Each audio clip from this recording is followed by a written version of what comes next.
Welcome back to the Metaphysics Podcast. I'm Dennis Goddard. And I'm Louise Hicks. Today we're diving into a concept that's really captured my imagination lately. Okay. The idea that we don't create reality, but we bend it. It might sound like something straight out of a sci-fi movie, but stick with us because what we're talking about has the potential to change how you see the world and your place in it. And hey, if you're finding this interesting so far, do us a favor and hit that like button. It really helps us out. So, bending reality. Yeah. Where do we even begin to unpack something like that? Right. Sounds pretty abstract. Well, let's start with something a little more concrete. Okay. Imagine two people visiting Paris for the first time. Okay. One is absolutely enchanted by the city, the romance, the architecture, the food. Right. The other finds it overwhelming. The crowds, the unfamiliar language, the smells. Yeah. It's the same city, but two totally different realities. And that's just Paris. Think about how that applies to our everyday lives, our relationships, our careers. Right. The way we experience the world is so subjective. Exactly. And this idea of subjectivity is at the heart of bending reality. Okay. We're not talking about literally changing the physical world with our minds, but rather shifting our perception, our interpretation, our experience of what's already there. Okay. I'm starting to see where you're going with this. Yeah. So it's less about magic and more about mindset. You could say that a lot of what we call reality is actually our interpretation of reality, filtered through our beliefs, our experiences, our expectations. So let's say someone's going through a tough time like a job loss or a difficult breakup. Are you saying they can just bend reality and make it all better? It's not about pretending things aren't difficult. Okay. It's about recognizing that even within challenging circumstances, we have a choice in how we frame our experience. And that choice, that shift in perspective, can have a powerful impact on how we navigate those challenges. I think I need a real-world example to wrap my head around this. Okay. Do you have anything that might illustrate this idea of shifting perspective? Actually, I do. There's a fascinating story about a mindset coach who completely reframed a difficult experience from his past. Right. I'm all ears. Hit that subscribe button if you are too. This coach was bullied quite severely as a child. Whoa. For years, he carried the pain and the anger from that experience. He saw it as something that had damaged him, held him back. But later in life, something shifted. Okay. He began to see that experience differently. What changed?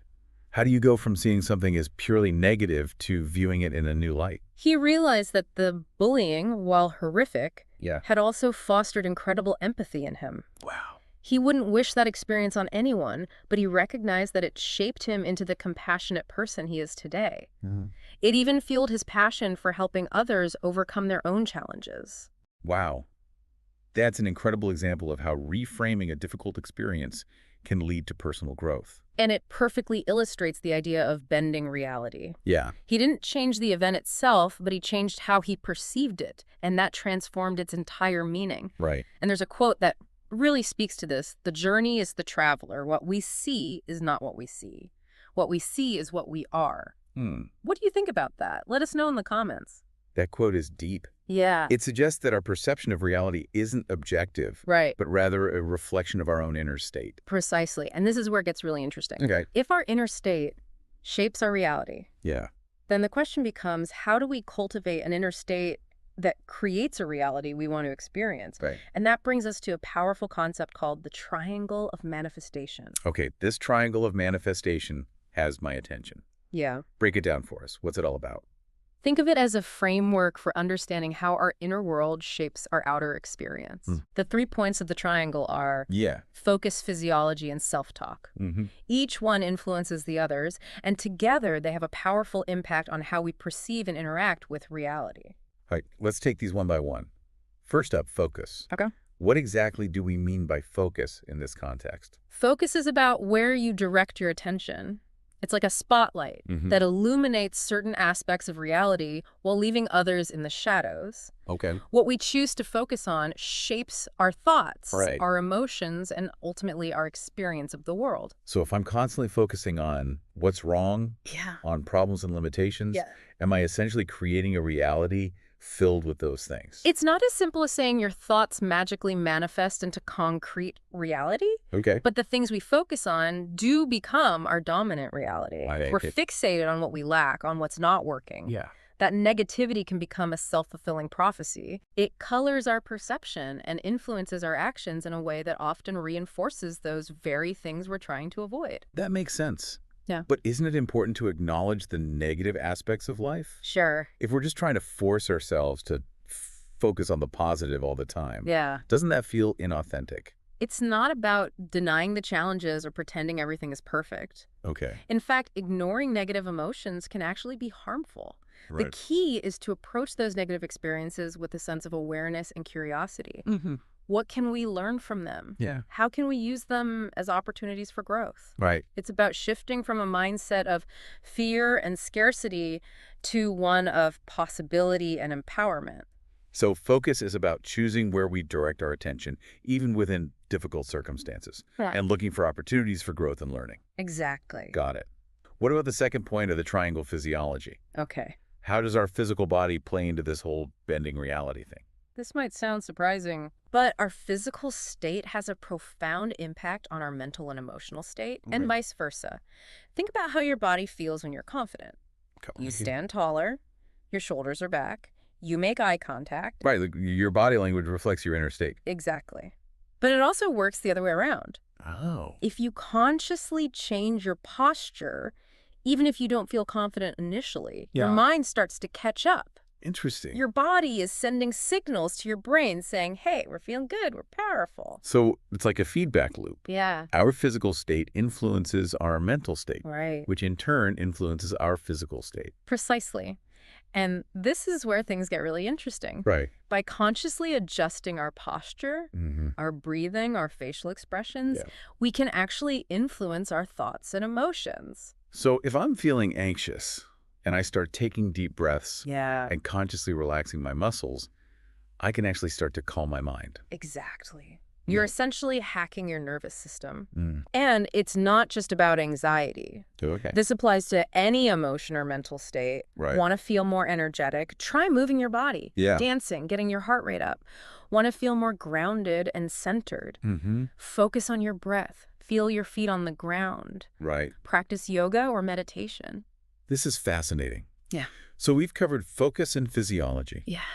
What about the third point of the triangle self-talk? Right. This is the one I'm probably most familiar with, but also struggle with the most. You all have that inner voice, that constant stream of thoughts and commentary running through our heads. And that self-talk, whether we realize it or not, has a powerful impact on how we see ourselves, how we interact with the world, and ultimately the reality we experience. I think we've all had those moments where our inner critic takes over.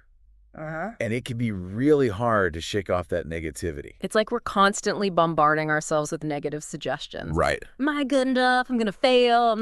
Yeah. And those thoughts, if we let them run unchecked, can create a reality that reflects those beliefs. So how do we change that narrative? How do we turn down the volume on the inner critic and start cultivating a more positive and empowering self-talk? It's not about silencing the inner critic completely. That voice is there for a reason, and sometimes it can offer valuable insights. But we need to learn to recognize when it's being unhelpful and to challenge those negative thoughts. So if I catch myself thinking, I'm going to mess this up, right, I can stop and say, wait a minute, is that really true? What evidence do I have to support that belief? Exactly.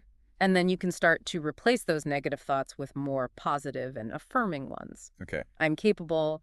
I'm prepared.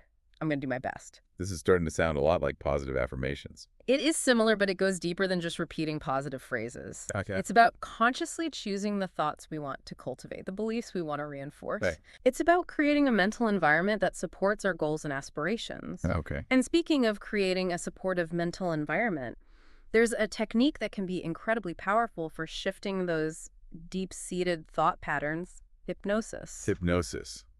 That's a word that tends to conjure up images of swinging pocket watches and people clucking like chickens on stage. Right. Is that what we're talking about here? Not quite. What? While stage hypnosis can be entertaining, right, the type of hypnosis we're discussing is more about accessing the subconscious mind and using suggestion to create positive change.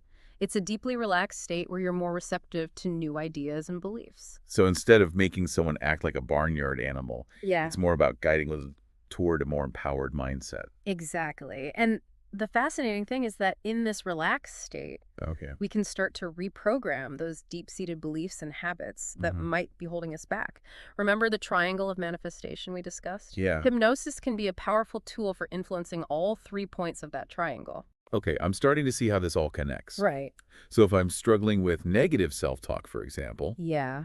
hypnosis could help me shift those thought patterns and replace them with more positive ones. That's the idea. Yeah. It's like giving your subconscious mind a direct download of new empowering beliefs. Interesting. Now, it's important to note that hypnosis isn't a magic bullet.